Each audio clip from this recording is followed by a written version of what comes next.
and he's there, and he's actually a smart businessman who's made himself successful. The concern people have is his positions that he's taken are quite extreme for the president.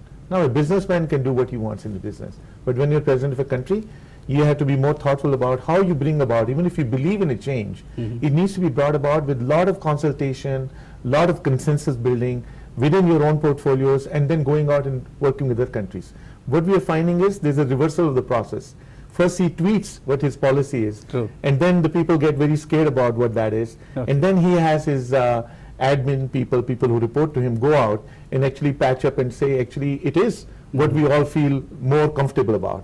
So I think it's a matter of him getting used to how the politics works. He's not a politician, and hopefully us getting used to a businessman running a country, and I hope it really stays more moderated and not too extreme. We have to make sure he succeeds for success of my country where I'm citizen today, and success of all of us, because the globe depends on America to a large extent, and it's very important that that country does well.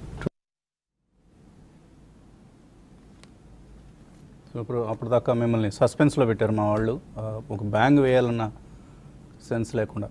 So Vinod Dham, father of Pentium engineer, inventor, and now a very successful venture capitalist. So ఇవన్నీ కలగబోసిన వినోద్ ధామ్ నిన్న TV5 స్టూడియోస్కి వచ్చారు. So మా అదృష్టం అది. అంత ఒక very successful venture క్యాపిటలిస్ట్గా చెప్పుకోవచ్చు. ఈ జనరేషన్స్లో మనం చూసిన very successful venture capitalist. So ఆయన TV5 స్టూడియోస్కి వచ్చి నిన్న మన ప్రేక్షకులతో మాట్లాడటం జరిగింది. హాఫ్ అన్ అవర్ నిన్న స్మార్ట్ ఇన్వెస్టర్ కార్యక్రమాన్ని వినోద్ ధామ్ ఇంటర్వ్యూతో సక్సెస్ఫుల్గా ముగించాం. సో థ్యాంక్ యూ వినోద్ ధామ్ మా స్టూడియోకి విచ్చేసినందుకు. సెంచరీ ప్లై సమర్పిస్తున్న బిజినెస్ బ్రేక్ఫాస్ట్ షోకి స్వాగతం. సో ఏషియన్ మార్కెట్స్లో ప్రస్తుతం కొంత పాజిటివ్ ట్రెండే కనిపిస్తుంది. అమెరికా అధ్యక్షుడు డొనాల్డ్ ట్రంప్ తన మొట్టమొదటి కాంగ్రెస్ని ఉద్దేశించి ప్రసంగం ముగిసింది దాదాపుగా. సో ప్రస్తుతం మార్కెట్స్ పాజిటివ్గానే రియాక్ట్ అవుతున్నాయి. లాస్ట్ నైట్ మాత్రం యుఎస్ మార్కెట్స్ నెగిటివ్గా క్లోజ్ అయ్యాయి. ట్రంప్ ప్రసంగం ముందు ఉండే కొంత నెర్వస్నెస్ కారణంగా కావచ్చు. సో SGX నిఫ్టీ ఒక ఫ్లాటిష్ ఓపెనింగ్ను ఇండికేట్ చేస్తుంది. అండ్ నిన్న కూడా మనం చూసాం ఒక కన్సాలిడేషన్ అండ్ కొద్దిగా కరెక్షన్ కూడా మార్కెట్స్లో మనం గమనించాం. 2 రోజులు వరుసగా మార్కెట్స్ నష్టాలతో క్లోజ్ అయ్యాయి. బట్ మిడ్ అండ్ స్మాల్ క్యాప్స్లో అవుట్ పెర్ఫార్మెన్స్ అలాగే కొనసాగింది. నిన్న కూడా చూసాం future retail it was talk of the day. అలాగే కొన్ని mid cap banks like Karnataka Bank, Federal Bank and కొన్ని ఫార్మా స్టాక్స్లో మాత్రం ఒక స్ట్రాంగ్ ర్యాలీ చూసాం మనం. Of course Federal Bank, Karnataka Bank లాంటి కౌంటర్స్లో ఇంకా కొద్దిగా అప్సైడ్ ఉందంటున్నారు. ఎందుకంటే ఈ బ్యాంక్స్కి పెద్ద బ్యాంక్స్ నుంచి ఒక టేక్ ఓవర్ అవకాశం పొంచి ఉంది అన్న వార్తలతో Federal Bank, Karnataka Bank stocks చాలా స్ట్రాంగ్గా ట్రేడ్ అవుతున్నాయి. ఇవే కాదు ఇంకా ఇతర స్మాల్ ప్రైవేట్ బ్యాంక్స్ అన్నీ కూడా యాక్టివ్గా ట్రేడ్ అయ్యాయి నిన్న. బట్ మన మార్కెట్స్లో FIS నుంచి అలాగే డొమెస్టిక్ ఇన్స్టిట్యూషనల్ ఇన్వెస్టర్స్ నుంచి బయింగ్ కొనసాగుతుంది. లాస్ట్ అంటే ఈ క్యాలెండర్ ఇయర్లో మనం చూసుకుంటే ఇప్పటిదాకా సెన్సెక్స్ 8.2% పెరిగింది. అక్టోబర్, నవంబర్, డిసెంబర్లో భారీగా అమ్మకాలు జరిపిన, ఈవెన్ జనవరిలో కూడా టు సమ్ ఎక్స్టెంట్ భారీగా అమ్మకాలు జరిపిన ఫారిన్ ఇన్స్టిట్యూషనల్ ఇన్వెస్టర్స్ ఇప్పుడు మళ్ళీ బయింగ్ మూడ్లోకి వచ్చారు. ఫిబ్రవరిలో they started buying again. So దీని ప్రభావమే మనం చూస్తున్న స్టాక్ మార్కెట్స్లో మనం చూస్తున్న ర్యాలీకి ప్రధాన కారణం. సో ఇదే బయింగ్ మూడ్ కొనసాగే అవకాశాలు ఎక్కువ కనిపిస్తున్నాయి. కాబట్టి ప్రతి డిక్లైన్ని కూడా బయింగ్, ఎందుకంటే మార్కెట్స్ ఇప్పటిదాకా మనం చూస్తే ఒక 1 స్టెప్ బ్యాక్వర్డ్ 2 స్టెప్ ఫార్వర్డ్ అన్న పద్ధతిలో ముందుకు వెళ్ళటం చూస్తున్నాం. కొన్ని large cap stocks like Reliance industries, TCS, Infosys ఇవన్నీ కూడా ఫిబ్రవరిలో అవుట్ పెర్ఫామ్ చేసి మార్కెట్స్ని లీడ్ చేశాయి. కాబట్టి మరికొన్ని లార్జ్ క్యాప్స్ కూడా ఇదే ధోరణిలో వెళ్తే మార్కెట్స్లో ర్యాలీ సస్టైన్ కావడం ఖాయం. సో ఫారిన్ ఇన్స్టిట్యూషనల్ ఇన్వెస్టర్స్ కూడా మళ్ళీ బయింగ్ మూడ్లోకి వచ్చారు. కాబట్టి మార్కెట్స్లో ర్యాలీ కొనసాగుతుందన్న ఉద్దేశంతో బై అండ్ డిక్లైన్స్ అని మనం పదే అనుకుంటున్నాం. అదే రికమెండేషన్ ఇప్పటికి కూడా రిపీట్ చేస్తున్నాం. ఇక మార్కెట్స్ పరిస్థితి గురించి మన అనలిస్ట్ ఏమంటున్నారో అడిగి తెలుసుకుందాం. సో ఎటువంటి ట్రంప్ స్పీచ్ ముగిసింది, సో ఏమైనా కీ టేక్అవేస్ కనిపించాయా? ఆనెస్ట్లీ నేను ట్రంప్ స్పీచ్ మొత్తం చూడలేదండి. But I think anyway will follow it up in the afternoon show. I think majority of the markets కూడా ఈ రోజు దాదాపుగా రిపీట్ చేశారు. Yeah. ఇంతకుముందు ఎలక్షన్ స్పీచెస్ ఏవైతే ఉన్నాయో, Okay. ఇంతకుముందు ఆయన చెప్పిన ప్రసంగాలు ఏవైతేనో వాటిని మళ్ళీ ఒకసారి రిపీట్ చేశారు తప్ప కాంక్రీట్ ప్రపోజల్స్ ఏమీ కనపడలేదు, ఆయన ఏమి అనౌన్స్ చేయలేదు. Yeah. సో మేబీ రాబోయే రోజుల్లో అనౌన్స్ చేస్తా ఉన్నట్లుగా ఆయన సూచించడం జరిగింది. ఓకే, సో ఐ థింక్ అది పెద్ద మనకి నెగిటివ్ క్యూగా ఇమీడియట్లీ మాత్రం ఉండదండి. We're only looking forward to state election results on the 11th of March. 9th మనకి ఎట్లా ఎగ్జిట్ పోల్స్ వస్తాయి కాబట్టి I think market only will slightly pause for that election results అండి. పోస్ట్ దట్ మనకి 31st March results which are going to be last quarter results as well as annual results వస్తాయి కాబట్టి I think over the next 1 month వచ్చే ఆపర్చునిటీస్లో తప్పకుండా మనం buying చేయడం మంచిదండి. ఎందుకంటే if you see yesterday's GDP figures ఎంత కొన్ని కాంట్రవర్సీస్ ఉన్నాయి దాని మీద, బట్ యాక్చువల్లీ దీని రియాలిటీ తెలియాలంటే we have to wait for another 12 months till next year almost the same time. ఎందుకంటే మనకి కంప్లీట్ డేటా లేకపోవడం మూలాన, ఈ డిమానిటైజేషన్ మూలాన some figures may not be as correct as reported, but overall it was a good figure అనే అందరూ ఒప్పుకుంటున్నారు. ఎందుకంటే remonetisation చాలా ఫాస్ట్గా అయింది, డిమానిటైజేషన్ ఎఫెక్ట్ ఎక్కువ రోజులు కొనసాగే అవకాశం లేదు. At least from first quarter of financial year 18 అంటే మనకి ఏప్రిల్ తర్వాత డెఫినెట్లీ మార్కెట్స్ జోరందుకుంటాయని చెప్పే వాదన అందరిలో ఉంది. జీడిపి గ్రోత్ కూడా బాగానే ఉంటుంది. సో ఈ కారణం వల్లనే రాబోయే 1 or 2 yearsలో politics may not really play a major role అండి. దేర్ క్యాన్ బి చిన్న నీ జర్క్ రియాక్షన్స్ ఉంటాయి, స్వల్పంగా corrections to some selling by traders అనేది ఉండొచ్చు, కానీ but overall trajectory is extremely positive over the next 1 or 2 years. కొద్దిగా capital expenditure by private sector కూడా పెరిగిందంటే రాబోయే 1 or 2 yearsలో it's going to be a really very good market and phenomenal market. But మనం index పరంగా వెళ్లకుండా stock specific action and sector specific చూసుకుంటే మాత్రం some of them are doing extremely well in the last 3 to 6 monthsలో కూడా. Irrespective of the markets కొన్ని సెక్టర్స్లో కొన్ని companies మాత్రం they have done extremely well, 30 to 50% return కూడా ఇచ్చాయి. సో రాబోయే 1 monthలో I think one should definitely load into the market అండి. Completely don't miss out on this opportunity. చిన్న కరెక్షన్స్ వచ్చినా ఫస్ట్ ప్రైస్ పాయింట్లో కొనండి. ఒకవేళ ఏదైనా షేకప్ లాంటిది వస్తే మాత్రం సెకండ్ ప్రైస్ పాయింట్లో తప్పకుండా విత్ 2-3 year వ్యూ కొంటే I think phenomenal returns stock మార్కెట్లో రాబోయే 2-3 yearsలో ఉండే అవకాశం చాలా ఎక్కువ ఉందండి. సో కరెన్సీ రద్దు అంశాన్ని పక్కన పెట్టి మరి Q3లో మన జీడిపి 7% పెరిగింది. సో కరెన్సీ రద్దు, నోట్ల రద్దు ప్రభావం ఎంతమాత్రం ఎకానమీ మీద ప్రతికూలంగా పడలేదు. అది మేబీ మార్కెట్స్ దాన్ని ఇవాళ కొంతవరకు కన్సిడర్ చేసి ట్రేడ్ అయ్యే అవకాశాలు కనిపిస్తున్నాయి. టెక్నికల్స్ ఏం చెప్తున్నాయి? I think meaningful correction start అయిందని చెప్పొచ్చు అండి మార్కెట్లో. ఎందుకంటే ఆల్మోస్ట్ మనకి 88.92 నుంచి క్లోజ్ టు 88.70 అంటే 100-120 పాయింట్స్ పడింది మార్కెట్ లాస్ట్ కపుల్ ఆఫ్ డేస్లో. సో దీని ఇండికేషన్ అంటే మనకి ఏదైతే గోయింగ్ ఫార్వర్డ్ ఈవెంట్ ఉందో దానికి ప్రిపేర్ అవుతున్నట్టు మనకు కనిపిస్తుంది. బట్ అగైన్ మనకి 220-day మూవింగ్ యావరేజ్ ఏది ఉందో 8,800 దగ్గర ఒక స్ట్రాంగ్ సపోర్ట్ ఉండే ఛాన్స్ ఉంది. ప్రాబ్లీ నెక్స్ట్ కపుల్ ఆఫ్ డేస్లో కూడా మార్కెట్ కొద్దిగా సైడ్ వేస్ నుంచి ప్రాబ్లీ కొంచెం డౌన్ ట్రెండ్ ఉండే ఛాన్స్ ఉంది. ఎందుకంటే టాప్ ఆఫ్ ద రేంజ్లో ప్రాబ్లీ కొద్దిగా రివర్సల్ బార్స్ రావటం చూసాం. బట్ అగైన్ 8800 నుంచి మొన్నటి స్వింగ్లో ఏదైతే ఉందో 8719, సో ఇది మనకి డిమాండ్ జోన్గా పరిగణిస్తాం. సో ఆ జోన్లో డెఫినెట్లీ ఇన్వెస్ట్ చేయాలి. ప్రాబ్లీ 60-70 పాయింట్స్ కరెక్ట్ అవుతే కనుక మార్కెట్ బై ఆన్ డిప్స్గా మనం చెప్పుకోవచ్చు. అదేవిధంగా అప్పర్ సైడ్ చూస్తే కనుక 8927 నుంచి 8982 దగ్గర క్లియర్ రెసిస్టెన్స్ ఉంది. సో ప్రాబ్లీ ఇక్కడ నుంచి 50-70 పాయింట్స్ పెరిగితే కనుక లాంగ్ పొజిషన్స్ అన్లోడ్ చేయాలి. బట్ ఫ్రెష్ షార్ట్స్ అనేది క్లియర్లీ అవాయిడ్ చేయమని చెప్తాను. ఓన్లీ డిప్స్లో ఎంట్రీ పాయింట్స్గా మనం 8800 నుంచి 8715 వరకు we should use to buy అని చెప్పొచ్చు. అదేవిధంగా బ్యాంక్ నిఫ్టీ చూస్తే కనుక ప్రాబ్లీ దీన్ని కూడా 20-day మూవింగ్ యావరేజ్ 20,303. సో ఇక్కడ నుంచి 300 పాయింట్స్ డిప్ వస్తే కనుక ప్రాబ్లీ 1 or 2 ప్రైస్ పాయింట్స్లో లాంగ్ పొజిషన్స్ క్రియేట్ చేయొచ్చు.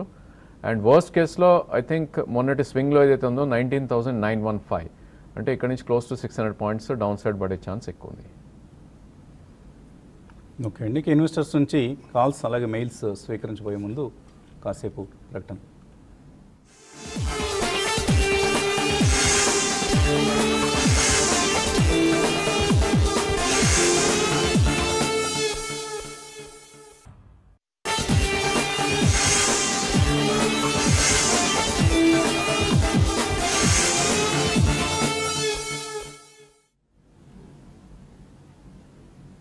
సెంచరీ ప్లై సమర్పిస్తున్న బిజినెస్ బ్రేక్ఫాస్ట్ షోకి తిరిగి స్వాగతం. కాలర్స్ లైన్ లో ఉన్నారు. మొదటి కాలర్ విజయవాడ నుంచి Kumar. Hello sir, good morning అండి. మార్నింగ్. ఇది హెచ్డిఎల్ నేను 82 లో బై చేసి హోల్డ్ చేస్తున్నాను. ఈ రోజు ప్రజెంట్ 7 అమ్మేసుకోవచ్చు ఒకసారి. సెల్ చేయొచ్చా ఇక్కడ? Yeah probably I think stock కొద్దిగా రివర్సల్ లో ఉందండి. 68 కరెంట్ మార్కెట్ ప్రైస్ ఉంది. నా ఉద్దేశంలో మార్కెట్ కొద్దిగా రికవర్ అయితే కనుక ప్రాబ్లీ ఇది 72 నుంచి 74 దాకా అప్ సైడ్ వెళ్ళే ఛాన్స్ ఉంది. బట్ అగైన్ మీరు స్ట్రిక్ట్లీ 64.70 కింద క్లోజింగ్ బేసిస్ స్టాప్ లాస్ పెట్టి హోల్డ్ చేస్తే ప్రాబ్లీ అప్ సైడ్ ఒక 3 to 4 రూపీస్ పెరిగే ఛాన్స్ ఎక్కువ ఉంది. తర్వాత కాలర్ హైదరాబాద్ నుంచి భాస్కర్. హలో అడండి భాస్కర్. సార్ భారతి ఇన్ఫ్రాటెల్ అలాగే రెడ్డిస్ బై చేద్దాం అనుకున్నా, ఈ పొజిషన్ లో బై చేయొచ్చా? రెండు స్టాక్స్ కొనుక్కోవచ్చు ఇక్కడ. I think both of them are avoidable అండి కరెంట్లీ. ఎందుకంటే among pharmaceutical pack doctor Reddy's కి రీసెంట్లీ కూడా ఒక చుక్క ఎదురైంది. So I don't think they are going to come out so easily. Definitely I think you should avoid that. Bharti Infratel is definitely not a buy end. ఎందుకంటే infrastructure for telecom is not a very profitable business. And ఇవన్నీ కూడా కొద్దిగా high equity stable గా ఉండే shares, ఎక్కువ ఇందులో మీకు క్షీణత కూడా కనిపించదు. But at the same time you will not get even a great appreciation.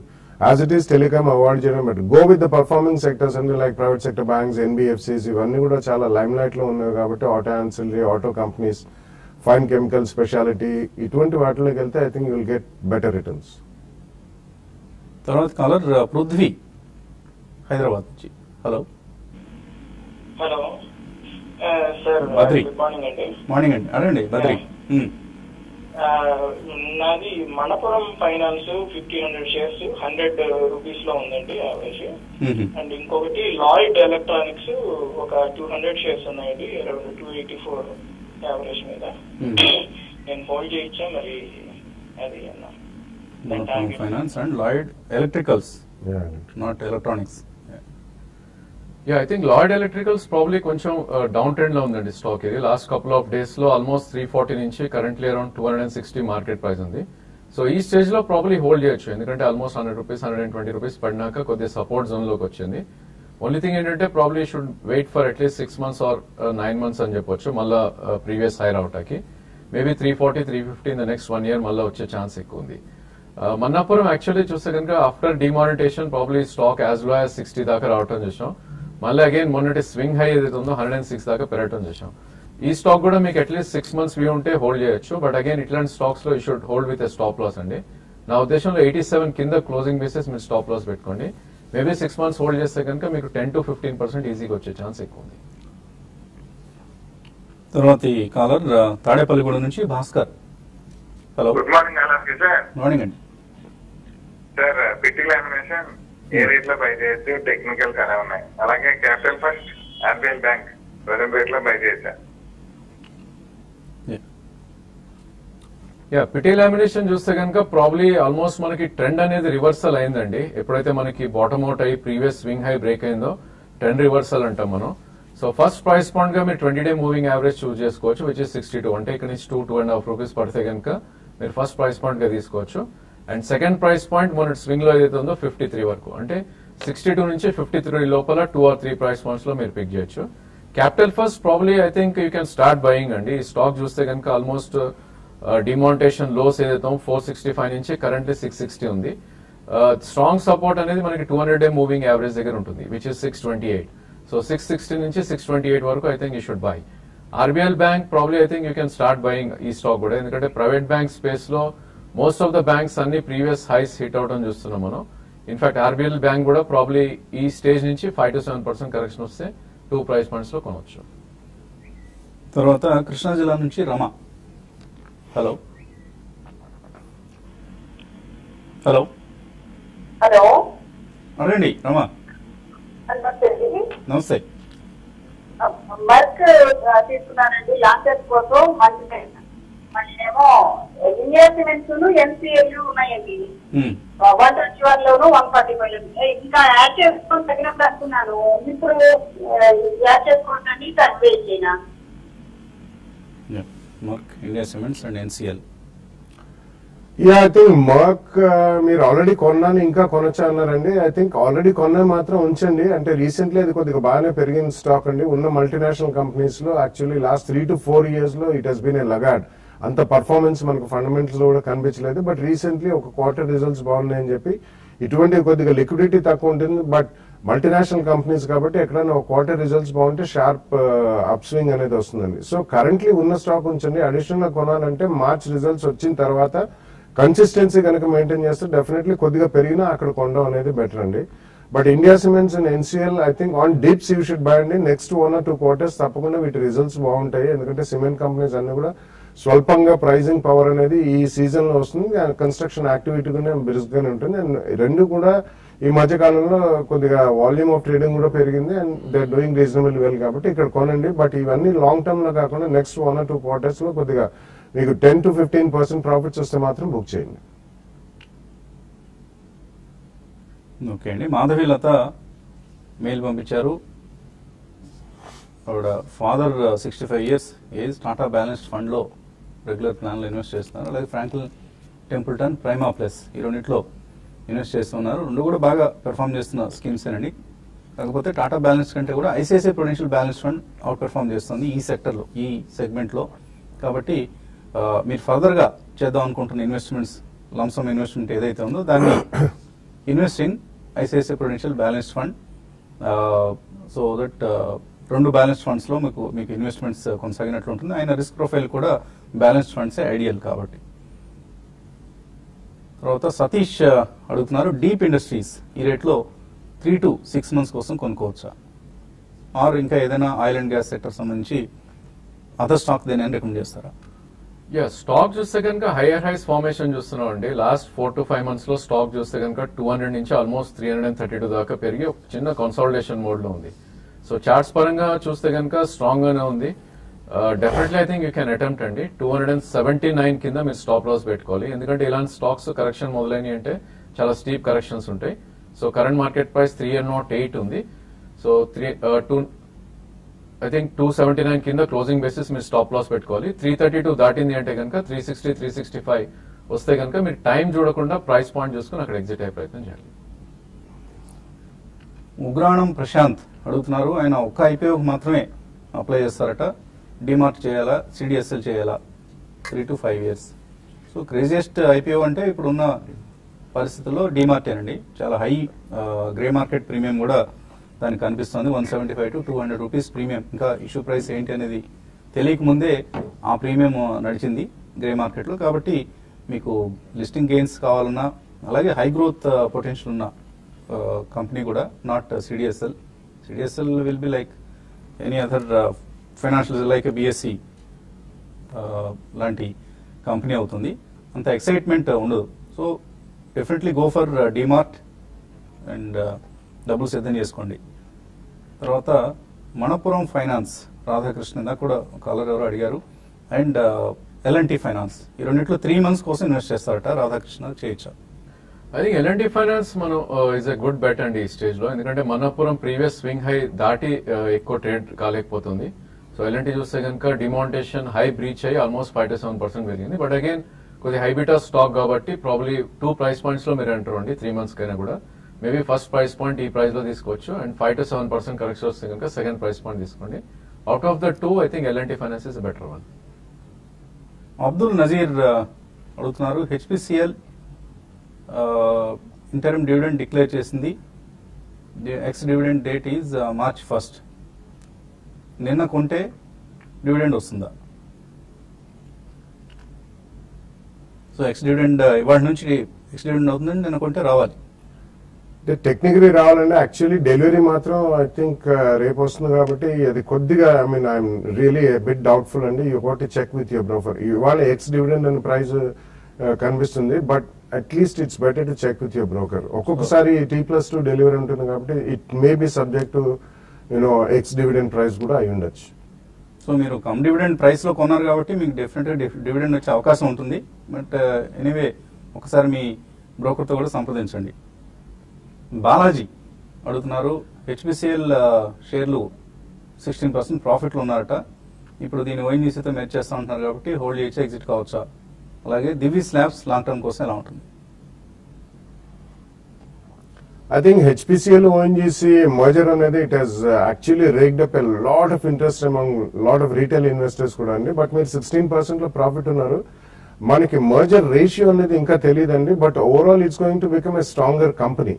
But HPCL as of now looks to be much stronger wicket. ఎందుకంటే క్రూడ్ పెట్రోలియం తో ముడిపడి ఓఎన్జీసీ ఉంటుంది కాబట్టి కొద్దిగా హెచ్పిసిఎల్ అవుట్ పర్ఫార్మ్ చేసే అవకాశం రాబోయే రోజులు కూడా ఇంకా ఉంది. Before the entire merger. So I think you should continue అండి. ఒకవేళ క్వాంటిటీ ఎక్కువ ఉంటే మాత్రం మీరు కొద్దిగా ప్రాఫిట్స్ బుక్ చేయొచ్చు, but even March quarter will be good. ఎందుకంటే క్రూడ్ మళ్ళీ లాస్ట్ 1 week లో స్వల్పంగా పడ్డది కాబట్టి ఆయిల్ మార్కెటింగ్ కంపెనీస్ కి I think it's a good one. Hold HPCL for some more time. Ratio of merger తెలిసిన తర్వాత అప్పుడు you can take a fresh call. Jyothula Srinivas అడుగుతున్నారు 25,000 రూపీస్ పర్ మంత్ ఒక లిస్ట్ ఆఫ్ స్టాక్స్ పంపించారు, అందులో చేస్తారట. GIC housing, Nandan denim, IDFC bank, Camlin fine sciences, Atul, Arvind, L&T finance, Maruti Suzuki, Asian Paints, Talwalkar, Crisil, Eicher Motors, Oriental Cement. నువ్వు పెద్ద లిస్ట్ పంపించారండి. 25,000 ఒక్కొక్క దానిలో చేస్తారా లేకపోతే అన్నిట్లో కలిపి 25,000 అనేది తెలియదు. But choice of stocks seems good. It's really good. So మంచి కంపెనీ సెలెక్ట్ చేస్తున్నారు. అన్నిట్లో ఒక్కొక్క దానిలో 1,000 రూపాయల చొప్పున మీరు ఇన్వెస్ట్ చేస్తే వీటన్నింటిని ట్రాక్ చేసుకోవడం పెద్ద కసరత్ అవుతుంది. కొద్దిగా లిస్ట్ తగ్గించుకోండి. సో యూట్యూబ్లో ఇవాళ కొద్దిగా సాంకేతిక సమస్య తలెత్తిందట. మేబీ కొద్దిసేపట్లో యూట్యూబ్ ప్రసారాలు మళ్ళీ పునఃప్రారంభం అవుతాయి. కాబట్టి వెంటనే తక్షణమే అంటే సాంకేతిక సమస్యను అధిగమించిన తక్షణమే మళ్ళీ మీ ముందు ఉంటాం. So keep watching TV5 and TV5 Money.